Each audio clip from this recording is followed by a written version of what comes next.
Dit is mijn wereld, ja. Een wereld van oude auto's.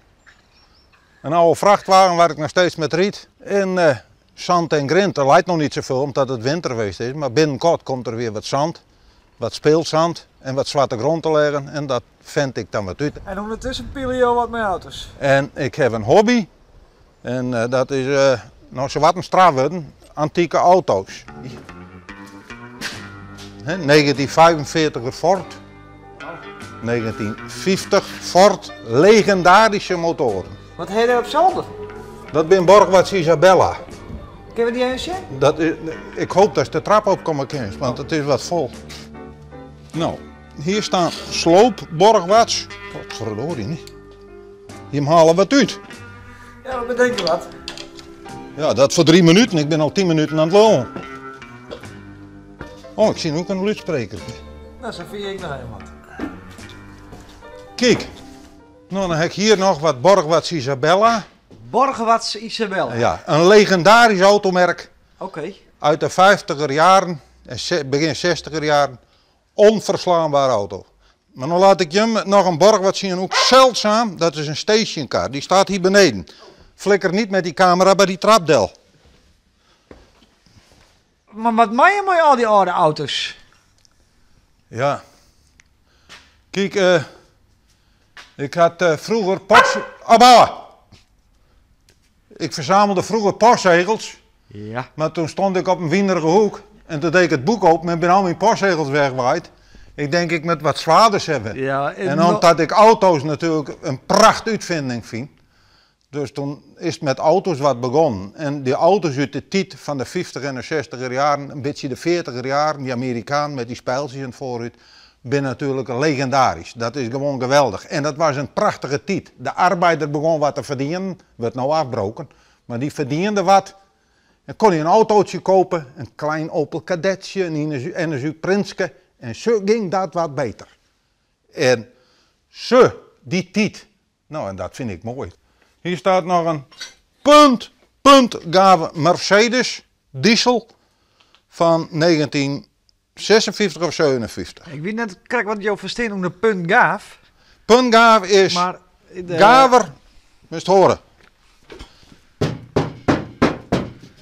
Moest hier maar eens komen en voelen. Niet één spaat roest. Ja, maar puntgaaf heb ik toch wel een iets oor beeld bij qua auto. Nee, puntgave, dat is dan. Puntgave is dit. Oké. En mooi is natuurlijk het interieur. Maar wij zijn mensen, wij houden meer van puntgaves. Zie, een stofkop, dit, of een roestplekje. Maar dit is echt puntgave. Dus een gave carrosserie. Maar ja, Ja. het leven is net een clochetrol. Je scheurt, die is zo dik, ja? Ja. Dan scheur je er elke keer een veldje af. Dan wordt hij wat dun. Ja. Bij mij is de clochetrol nog zo. Ik ben hard bij het kartonsje. Dus moet maar een baas zoeken of wat dan ook maar, snapt? Ja, maar wat wil je daar nou eigenlijk maar zeggen? Dat heb ik te weinig tijd. Ja, precies. Hè? En geld, dat is ook, want dan kon je het wegbrengen. Ja. Ik heb een telegram verstuurd naar mijn vader. Waar blijft geld? Ik kreeg een telegram terug. Geld blijft hier. Juist. Maar dat wie een grap. Ja, natuurlijk. Die lang dood. Ja, dat heb ik. Oké. En je wijn hier, Dick? Ja. Ja. Mooi we dat ook even zien. Nou ja, dat is maar klein behuisd natuurlijk. En dit is er altijd vreselijk heet. Ik weet niet of je dat ook wil kennen, want ik stook nog hout. Ja. En dat stook ik op volle kracht altijd. Oh. Nou, hier riet ik met een poerbeste Volvo. Waar gaan we nou heen? Nou, we gaan, dat wist zien waar ik woon niet. Ja, graag.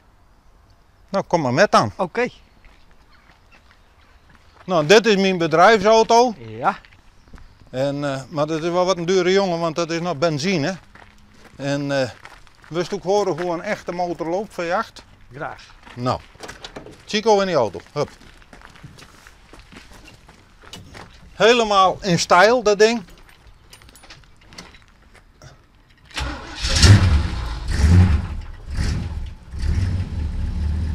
Steenkoud, hè?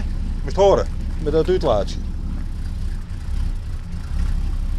Is dat niet mooi? Machtig. Dan wil je toch een totaal 100% recyclebare auto, hè? Dat is alleen maar ijzer. Er zit een paar meter elektrisch draad aan, maar alles ijzer. Ze moesten ze weer maken in plaats van die plastic rotzooi.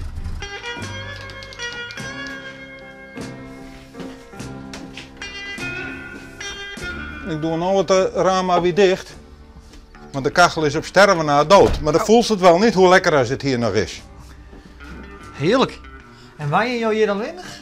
Ja, ik heb vroeger wel een vriendin gehad. Maar ja, dat is ook weer wat anders aflopen dan dat ik dacht had. Maar ja, goed.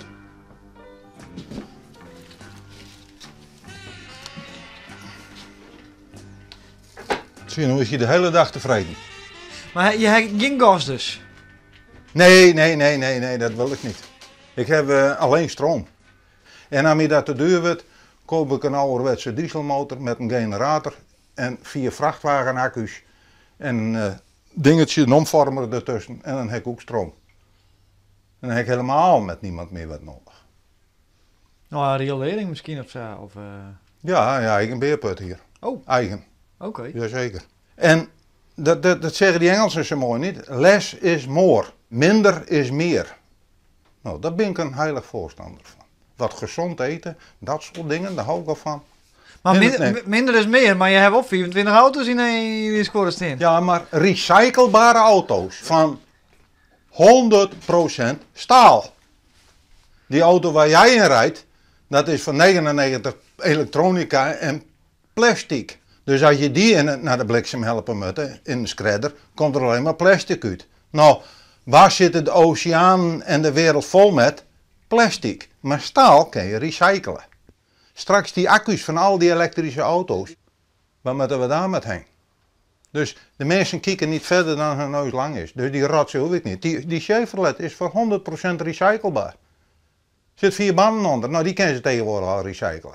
Nou, dat is toch poel best, of niet? Dus spaar je het milieu riet verjaagd. Ja. Uit 60. Ja, Ja, Amerikaan. juist. En dan doe je ook nog wat aan de economie.